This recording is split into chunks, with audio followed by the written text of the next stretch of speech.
नमस्कार। मत अभिमत पर आपका स्वागत है। मैं हूं राकेश कुमार। मित्रों, बिहार में जो भूमि सर्वेक्षण हो रहा है उसको लेकर हमने कई वीडियो बनाए और कल जो वीडियो बनाया था उसमें हमने बताया था कि ये सर्वे का जो समय है जो 30 नवंबर को पूरा हो रहा है, इसका समय 3 महीने बढ़ेगा। बड़ी विस्तृत रिपोर्ट हमने कल दी थी और यह भी बताया था कि सर्वे को बढ़ाने के पीछे कौन कौन सा कारण है। और उसमें जो सबसे मूलभूत कारण था वो ये था कि दस्तावेज जो डॉक्यूमेंट्स हैं वो सारे लोगों के पास उपलब्ध नहीं हैं। और उससे भी बड़ी बात है कि बिहार में जो ज़मीन है उस ज़मीन का आंकड़ा सरकार के पास या यूं कहे कि राजस्व एवं भूमि सुधार विभाग के पास भी उपलब्ध नहीं है। और शुरुआती दौर में जब 20 अगस्त को ये शुरू हुआ था सर्वे, तो आपको याद होगा कि बताया गया था कि 1 माह का ही समय है, इसी बीच में आपको कागज़ देना है।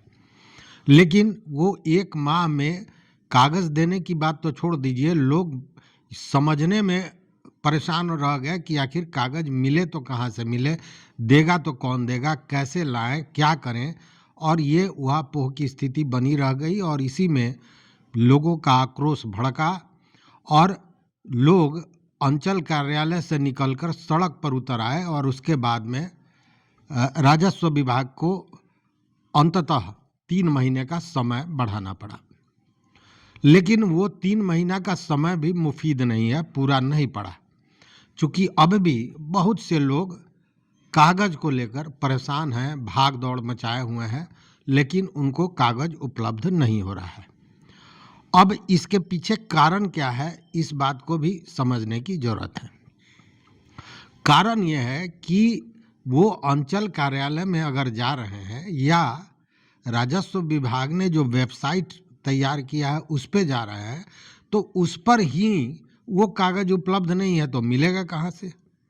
ये बड़ी परेशानी का कारण था और अब वही चीज़, ये जो समय बढ़ाया गया है तो सरकार ने अपना दुरुस्त करने का व्यवस्था कर लिया है। मतलब कि सरकार के पास एक एक ज़मीन का डाटा उपलब्ध हो, इस पे काम चल रहा है और बड़ी तेज़ी में काम चल रहा है। मैंने बताया था कि जो बहुत से ऐसे डॉक्यूमेंट्स हैं, दस्तावेज हैं, खतियान है, जमाबंदी है, जो ऑनलाइन नहीं है, उसको उसकी स्कैनिंग हो रही है और उसको वेबसाइट पर डाला जा रहा है लगातार। नया जो अपडेट है उसमें यह है कि भू-बिहार.gov.in ये वेबसाइट है जिस पर 30 दिसंबर तक 31 दिसंबर तक आपको बिहार से जुड़े हुए ज़मीन के जितने भी कागजात होंगे उपलब्ध हो जाएंगे। मतलब कि सरकार ने ये समय सीमा तय कर लिया है कि 30 दिसंबर 31 दिसंबर तक, मतलब इस वर्ष के अंत तक हर कागज़ को ऑनलाइन कर देना है, वेबसाइट पर डाल देना है, जिससे लोग उस कागज़ को निकाल सकें। महज आप कहीं भी जाएंगे, किसी भी साइबर कैफ़े में जाएंगे, 10 रुपये 5 रुपये जो लगता है देंगे और वो कागज़ आपको मिल जाएगा, वो डॉक्यूमेंट आपके हाथ में होगा। और वो डॉक्यूमेंट जो भू-बिहार.gov.in से आप निकालेंगे, वो अभिलेख जो कागज़ आप निकालते हैं वह सर्वे में वैलिड माना जाएगा। मतलब वो सर्वे के लिए वैलिड है। तो ये एक बड़ी सूचना है और बड़ी सूचना ये है कि जो भाग दौड़ में लोग लगे हुए हैं उनको इन सारे चीज़ों की जानकारी होनी चाहिए कि जो कागज़ उनको ऑनलाइन नहीं मिल रहा है वो दिसंबर के बाद वो सारा चीज़ ऑनलाइन हो जाएगा। इस वेबसाइट पर जाएं और उस कागज़ को आप निकाल लें और ये कागज़ वैलिड भी है सर्वे के लिए। यह भी एक बड़ी बात है। लेकिन इन सारे चीज़ों के पीछे एक चीज़ को हमेशा याद रखिएगा और वो आपको करना है। अगर आप इसमें चूकते हैं तो फिर परेशानी बढ़ जाएगी। अब वो कौन सी बात है जिससे आप चूक जाएंगे? मैं बताना चाह रहा हूँ कि बहुत से लोगों के पास हस्तलिखित कागजात है। मतलब पहले जो शुरुआती दौर में जमाबंदी के कागज़ आपको होते थे या खतियान का कागज होता था वो हस्तलिखित होता था। उस समय ऑनलाइन की सुविधा तो थी नहीं, हस्तलिखित होता था। और वैसे बहुत से, मुझे लगता है कि 20% से ज़्यादा ऐसी ज़मीन होगी, भूमि होगी जिसका कागज में खतियान है या जमाबंदी है, वो कागज पर हस्तलिखित है और उसका इन अंचल कार्यालयों ने उसको अपडेट नहीं किया, ऑनलाइन नहीं किया, या यूं कहे कि उसको डिजिटल प्लेटफॉर्म पर नहीं डाला, ऑनलाइन नहीं किया। अब देखिए है क्या कि आपके पास कोई एक कागज है, कागज हस्तलिखित था जो आपके पास उपलब्ध है। अब आप उसको लेकर घूम रहे हैं कि इससे हमारा हो जाएगा। अब आपको करना ये चाहिए कि उन कागजों को कैसे ऑनलाइन किया जाए, इसकी व्यवस्था देखनी होगी। और इसके लिए आपको करना ये होगा कि अंचल कार्यालय में आप जाएं, आप सीओ से मिलें, आप जो कर्मचारी होते हैं, राजस्व कर्मचारी, उनसे मिलें, उनसे बात करें और उस कागज के आधार पर जो सूचनाएं आपको वहां से मिलती हैं वो निकाल लें। क्योंकि अंचल कार्यालय के पास उस अंचल के सारे भूमि का रिकॉर्ड होता है, तो उस रिकॉर्ड से आपको वो ढूंढवाना होगा, खुजवाना होगा कि आपके पास जो खतियान है या कागज है वो ज़मीन कहाँ है, उसकी मलकियत क्या है, कैसी है, वो टोटल जानकारी आपको ले लेनी चाहिए। हालांकि मैं जिस आसानी से आपको बता रहा हूँ इतना आसान भी नहीं है, क्योंकि अंचल कार्यालयों की क्या स्थिति है ये आपसे भी छुपी नहीं है, हमसे भी छुपी नहीं है, और उसमें भी पुराने रिकॉर्ड को खुजवाना अपने आप में टफ टास्क होगा, लेकिन ये कराना तो होगा क्योंकि ज़मीन आपकी है।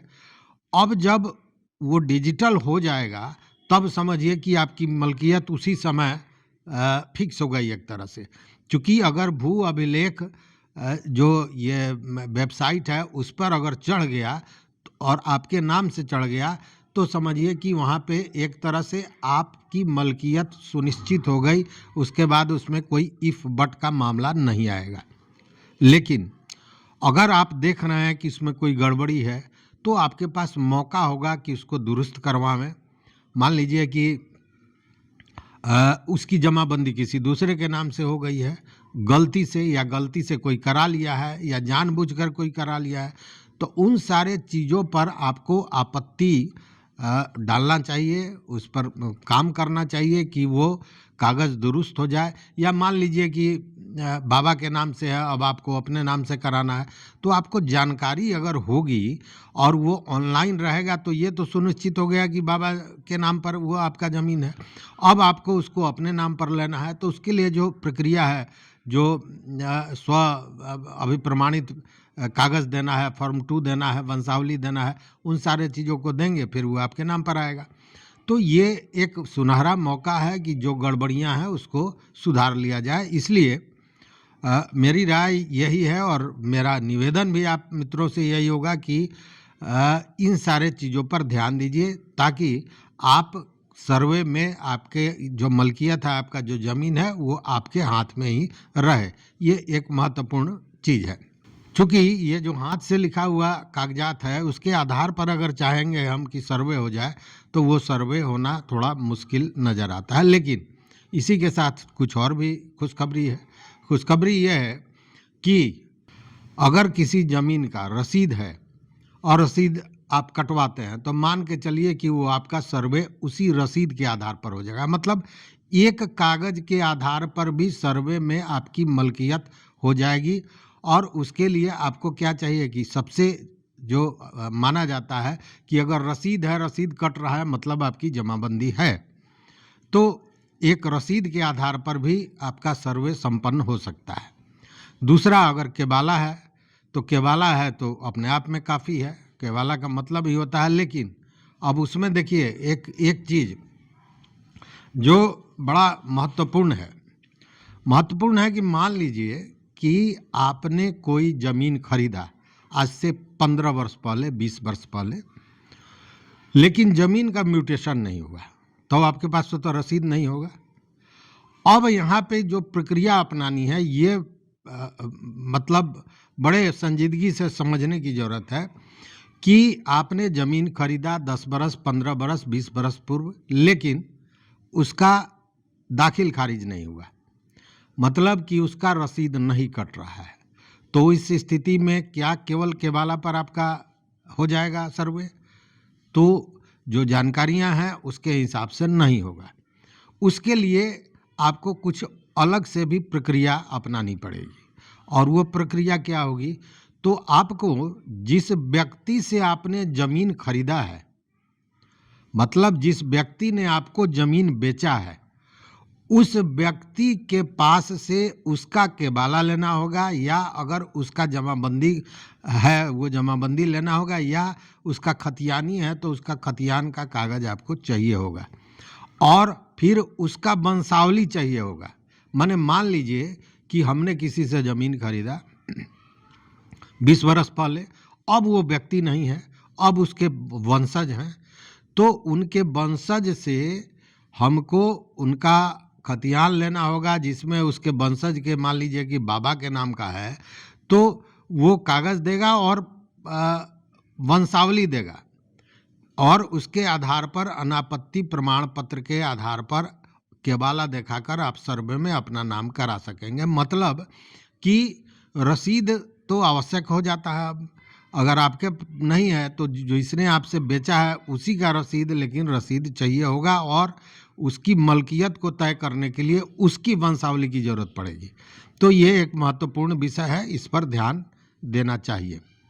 उसी तरह मान लीजिए कि भू अभिलेख वेबसाइट पर गए और आप देख रहे हैं कि आपकी जमाबंदी क्रिएट है, तो जमाबंदी क्रिएट है तो उसका कागज़ निकालिए, उसी पर हो जाएगा, केवल उस एक कागज़ पर आपके ज़मीन का सर्वे हो जाएगा।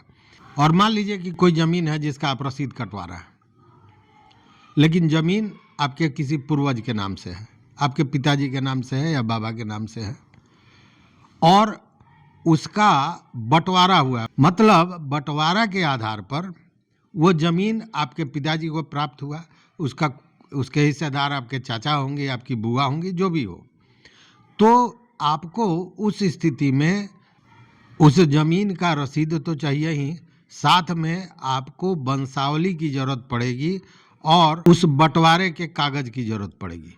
चूँकि हो सकता है कि बंटवारा हस्तलिखित हो, तो उस स्थिति में आपको उस बंटवारा तो देना ही है, साथ में आपको रसीद देना है और पूरा वंशावली तैयार करके देना है। उस आधार पर आपका सर्वे हो सकता है। तो ये सारी चीज़ें, लेकिन अब एक बड़ा महत्वपूर्ण विषय है और इस पर कई मित्रों ने जानकारी चाहिए है, तो इस पर जो मुझे जानकारी है मैं बताना चाहूँगा, और वो ये कि अगर आपका बंटवारा है, कागजी बंटवारा है, लेकिन रजिस्टर्ड नहीं है, सीधे कागज़ पर बंटवारा हो गया। अब आपके 3 भाई हैं और 3 भाई में एक भाई ने अपने हिस्से की सारी ज़मीन बेच दी, और अब अगर वो चाहे दावा करे कि बाकी जो बचा ज़मीन है उसमें उसकी हिस्सेदारी हो जाए, तो क्या उसका हो जाएगा? ये बड़ा प्रश्न है। और ऐसे बहुत से मामले हैं जिसमें कोई पटीदार है जो किसी कारण से, किसी आपत्ति विपत्ति में या गलत संगत में या गलत कुछ उस तरह का खाने पीने की आदत है, उसने ज़मीन को बेच दिया, अपने हिस्से की सारी को बेच दिया। अब उसको लगता है कि ये मौका है, इसी सर्वे में जो हिस्सेदारी बट रही है उसमें हम फिर अपना निकाल लें, तो वो दावा करता है। ऐसे कई मामले हैं। तो ऐसी स्थिति में क्या होगा? तो इसको बड़े गौर से सुनने की ज़रूरत है कि वैसी स्थिति में उस व्यक्ति के नाम से एक धूर ज़मीन भी उसको नहीं मिलेगा, अगर उसकी हिस्सेदारी की ज़मीन नहीं है। तो अगर उसने अपने हिस्से की ज़मीन को बेच दिया है तो वह चाह के भी दूसरे हिस्सेदारों के ज़मीन में अपना दावा नहीं कर सकेगा, लेकिन उसके लिए आपको कुछ काम करना पड़ेगा। और वो काम क्या है? तो वो काम ये है कि आप बंटवारा का कागज़ लेके और उसके हिस्से की जितनी भी ज़मीन है उस खाता खेसरा को ले लें, और उस खाता खेसरा को किस खाते खेसरा को कब किसके हाथों बेचा है उसने, उसकी पूरी लिस्ट, पूरी जानकारी आपको रखनी होगी, और वो सारी चीज़ें आपको सर्वे टीम को उपलब्ध करानी पड़ेगी। मतलब कि उसने अपने हिस्से के किस खाता को कब बेचा, किससे बेचा, और अगर उस खरीदार को जिससे उसने बेचा है उससे अगर आपको कागज़ मिल जाए तो और भी बेहतर है। तो इन सारे चीज़ों का आपको ब्यौरा रखना होगा, और इन सारे ब्यौरा के साथ जब आप सर्वे में जाएंगे तब उस व्यक्ति को नहीं मिलेगा कोई भी हिस्सेदारी। लेकिन अगर इन सारे चीज़ों से चूकेंगे तो मतलब कि साक्ष्य आप नहीं दे रहे हैं। जब आप साक्ष्य नहीं देंगे तो उस स्थिति में तो वो अपनी दावेदारी प्रस्तुत कर सकता है, क्योंकि मामला ज़मीन का है और ज़मीन को लेकर ईमानदार से ईमानदार आदमी बेईमानी की ओर चला जाता है। तो इन सारे चीज़ों पर ध्यान रखना होगा, इससे निश्चित रूप से सर्वे आसान होगा। और एक और महत्वपूर्ण चीज़ जो राजस्व विभाग ने अभी अभी अपडेट किया है, मतलब कि इसको लेकर आप पहले भी कई न्यूज़ सुन चुके होंगे, लेकिन अब राजस्व विभाग ने पुलिस विभाग को ये निर्देश दिया है, स्पष्ट निर्देश दिया है। मान लीजिए कि आपका कोई ज़मीन है, आपका मतलब हो सकता है आपके पिताजी के नाम से हो, आपके बाबा के नाम से हो, किसी के नाम से भी ज़मीन हो, लेकिन ज़मीन आपका है, उसका कागज़ आपके पास है, उसका साक्ष्य आपके पास है कि मलकियत आपकी है। अब उस पर किसी पटीदार ने ही या किसी व्यक्ति ने कब्जा कर रखा है। अब आप लड़ाई झगड़ा के चक्कर में कि न हो आप वहाँ नहीं जाते हैं, या फिर वो गुंडा तत्व है या आपराधिक किस्म का आपका व्यक्ति है या दबंग है या झगड़ा करने वाला है, उस स्थिति में आप किसी तरह उस चीज़ को निकाल रहे थे, उसको एक तरह से कहें कि खींच रहे थे कि झंझट ना हो, तो अब वो मामला समाप्त हो गया है। वो अब आपके ज़मीन पर कब्जा नहीं कर सकेगा, और ये कब्जे को हटाने का काम आपके लिए पुलिस करेगी। और इसी तरह का निर्देश राजस्व एवं भूमि सुधार विभाग ने दिया है पुलिस डिपार्टमेंट को। तो अब इसके लिए आपको करना क्या होगा? आपको करना ये होगा कि आपको एक आवेदन थाने में देना होगा पूरे साक्ष्य के साथ कि वो ज़मीन आपकी है। थाना उस चीज़ की जांच करेगा, और उस जांच के बाद कागज़ आपकी मलकियत को दर्शाता है, उस स्थिति में पुलिस उस ज़मीन से उस कब्जे को हटाएगा और आपको कब्जा दिलाएगा। तो ये एक बहुत अच्छी पहल है, बड़ी पहल है, क्योंकि इसी कब्जे को हटाने के लिए पहले क्या होता था, DCLR के यहाँ जाइए, फिर अपर समाहर्ता के यहाँ जाइए, हो सकता है कि आपको कोर्ट जाना पड़े, फिर कोर्ट से या जो राजस्व विभाग के बड़े अधिकारी हैं उनके यहाँ से होता है, CO को भेजा जाता है, CO को कहा जाता है कि आप देखिए इन चीज़ों को, फिर पुलिस को लिखा जाएगा, पुलिस बल मिलेगा, फिर वहाँ पे कब्जे पर जाइए, और वो भी खासकर निजी ज़मीन पर बहुत मुश्किल होता है। लेकिन ये आपसी झंझट समाप्त हो, इसके लिए जो राजस्व विभाग की ये पहल है निश्चित रूप से बहुत बेहतर पहल है, और ये कब्जा करने वाले लोगों को अच्छी सबक इसमें मिलेगी। क्योंकि इसमें जो धाराएं हैं उसमें धारा 134 और 139 के तहत उस अवैध कब्जा करने वाले व्यक्ति पर कार्रवाई होगी। कार्रवाई के तहत वो जेल जा सकता है, उस पर जुर्माना हो सकता है, मतलब कि उसकी सज़ा उसको मिलेगी और ज़मीन का कब्जा आपको वापस मिलेगा। ये व्यवस्था राजस्व विभाग ने किया है। मतलब कि अब देखिए कि ये पूरी प्रक्रिया सर्वे की 31 तारीख के 30 दिसंबर के बाद बदलने वाली है। राजस्व विभाग के मंत्री ने कहा भी है, दिलीप जायसवाल ने, कि हम नया कानून लाने जा रहे हैं। तो नए कानून में ये सारी चीज़ें दर्ज होंगी, इसलिए कि आसानी से ये सर्वे हो सके। और इस बीच में मौका भी मिल गया कि सरकारी स्तर पर जो डॉक्यूमेंट्स जितने भी उपलब्ध हो सकते हैं उनको ऑनलाइन कर दिया जाए। और उसके लिए हमने जो बताया, bhuabhilekh.bihar.gov.in वेबसाइट होगा, जिस पर सारी चीज़ें आपको उपलब्ध होंगी। तो मित्रों, इस वीडियो में बस इतना ही। वीडियो लंबा हुआ, अभी और भी बातें हैं, फिर अगले वीडियो में बात करेंगे। लेकिन जो बातें हमने बताई उसमें 2-3 चीज़ें हैं, उसको निश्चित रूप से आप करें।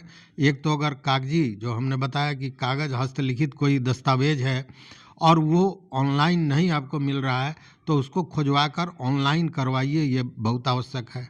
दूसरी बात कि सर्वे के लिए जिन कागज़ों की ज़रूरत है, जैसे हमने बताया रसीद है, फिर केबाला है, अगर केबाला का दाखिल खारिज नहीं हुआ है तो जिनसे आपने लिया है उनसे रसीद लीजिए, उनकी वंशावली लीजिए।